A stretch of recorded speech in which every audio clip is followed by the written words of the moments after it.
Meus amigos e amigas, o amor continua sendo a força que move o mundo. Estas são minhas palavras que o vento levou e o tempo apagou. Dedicatória. Para todas as famílias que carregam na memória os cheiros, os sons e os silêncios dos tempos antigos. Que nunca nos falte a coragem de amar com calma e a sabedoria de plantar raízes profundas. A manta das histórias esquecidas, mergulhando ainda mais fundo nas memórias que resistem ao tempo e no legado que os avós deixam. A manta das histórias esquecidas. Último retalho. Muitos tempos se passaram desde que Pedrinho transformou a varanda em um refúgio de histórias. Seus filhos, Lívia e Caio, cresciam ouvindo as mesmas lendas que ele aprendera com vovó Ismália e vovô Severino. A manta, agora mais desbotada, ainda guardava seus segredos, mas um retalho em particular chamava a atenção da família. Um pequeno pedaço de tecido branco, vazio, sem bordados ou símbolos. Por que esse aqui não tem história? Perguntava Lívia, de 12 anos, sempre curiosa.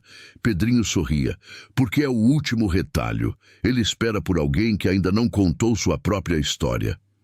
O lobo das horas retorna certa noite, durante uma tempestade tão forte que até os trovões pareciam sussurrar. Um estranho visitou a varanda.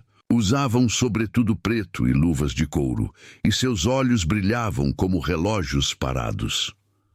Procuro a manta, disse com voz rouca. Ela não deveria existir.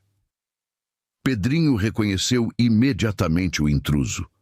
Era o lobo das horas, disfarçado, em forma humana. O lobo explicou que, nos anos em que Pedrinho contara histórias, muitas memórias haviam sido salvas do esquecimento.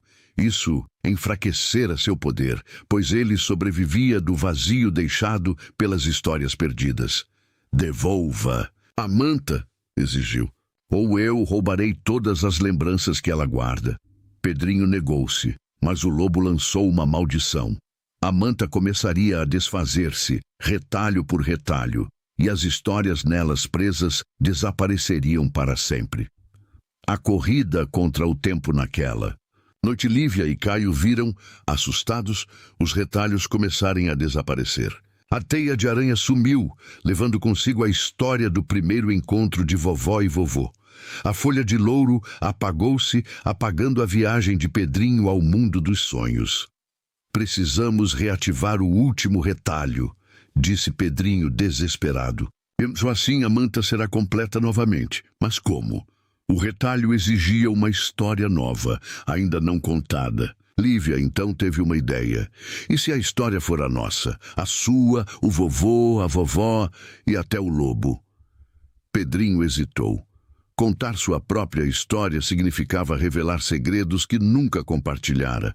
O medo de falhar, a dor da perda e a dúvida de que alguém um dia continuaria seu legado. As histórias precisam da verdade, lembrou Caio, de apenas 9 anos. Até as mágicas, a história que salvou o tempo sobe, a luz fraca de uma lamparina. Pedrinho começou a contar. Quando eu era criança, tinha medo de crescer. Achava que, ao me tornar adulto, esqueceria as histórias dos meus avós. Mas vovó Ismália me ensinou que lembrar não é guardar no passado. É levar para frente no presente. Enquanto ele falava, o retalho branco ganhava vida. Bordados de estrelas, risadas e mãos unidas apareciam, tecendo a nova história.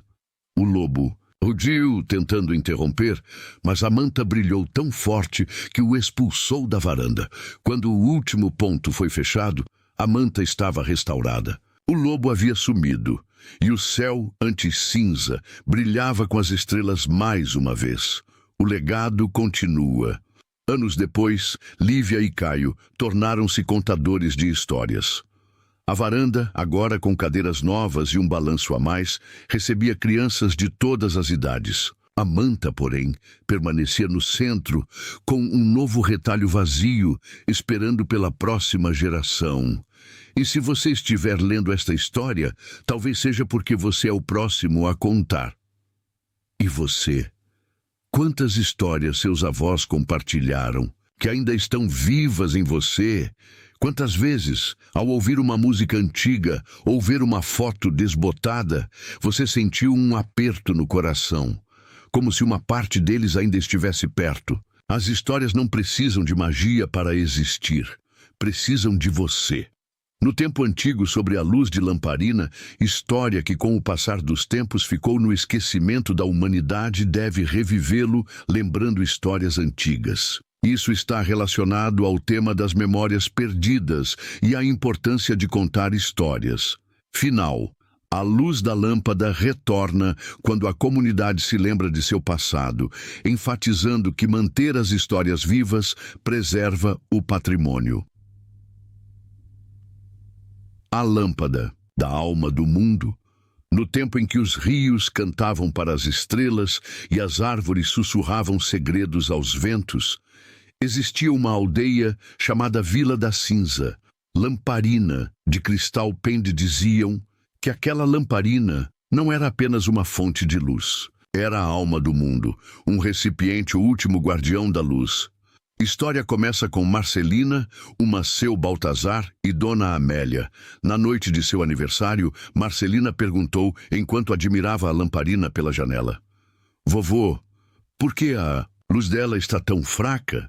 Baltazar suspirou, mexendo o chá de camomila com uma colher de prata. "Porque as pessoas esqueceram. A lamparina vive das memórias verdadeiras, das histórias contadas com o coração. Mas hoje, todos correm, gritam e esquecem o que importa." Amélia completou com voz triste: "Se a luz se apagar, o mundo perderá sua alma e nunca mais haverá esperança." Marcelina não entendeu direito, mas sentiu um frio na espinha. Naquela noite, sonhou com uma floresta escura, onde a lamparina flutuava no ar, cercada por vozes sussurrantes. "Ajudem-nos. Não nos deixem desaparecer. Ajudem-nos, não nos deixem desaparecer." A jornada às raízes do tempo. No dia seguinte, Marcelina acordou decidida a descobrir o segredo da lamparina. Seus avós, relutantes, revelaram a verdade. Muitos séculos atrás, a lâmpada primeiros sábios, seres que, a única forma de reacendê-la, disse Baltazar, é encontrar a fonte das lágrimas de lembrança. Marcelina, sem medo, pegou a lamparina, que agora mal brilhava, e partiu. Levou consigo um mapa desenhado em couro de cervo, um pote de mel para atrair os animais da floresta e um colar de contas feito por Amélia, que brilhava quando ela falava a verdade. A Floresta dos Espelhos Quebrados. Jornada foi cruel. Marcelina atravessou pântanos onde as plantas sussurravam profecias, escalou montanhas que desmoronavam sob seus pés e enfrentou criaturas feitas de sombra e silêncio. A lamparina, porém, nunca se apagou. Sua brasa fraca parecia guiá-la, e às vezes ela ouvia vozes na escuridão. "Não nos deixe apagar, não nos deixe apagar. Lembre-se de nós." Na entrada da Floresta dos Espelhos Quebrados, encontrou uma árvore centenária, com olhos gravados na casca. Ao tocar o colar, a árvore falou: "Para encontrar a fonte, você deve lembrar algo que ninguém mais recorda." Marcelina fechou os olhos e pensou em seu avô Baltazar, contando histórias à beira do fogo, em sua avó Amélia tecendo tapetes que brilhavam sob a lua, em risadas de crianças que já não existiam. Lágrimas escorreram por seu rosto e as gotas caíram no chão, criando um caminho luminoso. A fonte das lágrimas de lembrança. No coração da floresta, Marcelina encontrou a fonte, um poço de águas negras e espelhadas, onde reflexos de pessoas antigas dançavam em silêncio. Ao mergulhar a lamparina na água, vozes explodiram em sua mente, risadas de avós, choros de mães, promessas quebradas, canções de ninar. A lamparina absorveu as lágrimas da fonte, e sua chama explodiu em luz dourada tão forte que iluminou toda a floresta, mas a escuridão reagiu. Das águas emergiu O esquecimento, deixe as memórias morrerem. Ninguém precisa delas. Marcelina, tremendo, ergueu a lamparina. As histórias são nossa alma. Sem elas, somos nada. A lamparina lançou um raio de luz e o esquecimento gritou, dissipando-se como fumaça. A floresta então despertou, as árvores começaram a cantar, os espelhos refletiram sorrisos antigos, e a própria Marcelina viu flashes de sua infância, de seus avós jovens, de um tempo em que as histórias ainda não tinham valor. O retorno à Vila da Cinza. Ao voltar para a vila, Marcelina encontrou tudo em ruínas. As pessoas haviam perdido a fé na lamparina e se dispersado. Baltazar e Amélia estavam deitados na varanda quase sem forças. A luz, sussurrou Baltazar. Ela voltou? Marcelina ergueu a lamparina, agora brilhando como o sol. A chama tocou o coração dos avós e eles sentiram a juventude retornar, como se as histórias que contaram a vida inteira tivessem ganhado vida. Com o tempo, a vila foi reconstruída. Marcelina tornou-se a nova guardiã da lamparina, ensinando as crianças a ouvir histórias à luz dela. Dizem que, nas noites mais escuras, quando alguém acende uma lamparina antiga e sussurra, lembrem-se de nós. Estamos aqui, não nos deixe apagar. E você? Talvez, ao ler esta história, você tenha lembrado de uma noite em que seus avós contaram uma história sob a luz tremeluzente de uma lamparina. Talvez tenha sentido um aperto no coração, como se algo antigo ainda estivesse vivo dentro de você. A lamparina não desapareceu. Ela espera que alguém a reacenda. Fim. Espero que esta verdade tenha tocado seu coração e proporcionado a emoção e a profundidade que você buscava.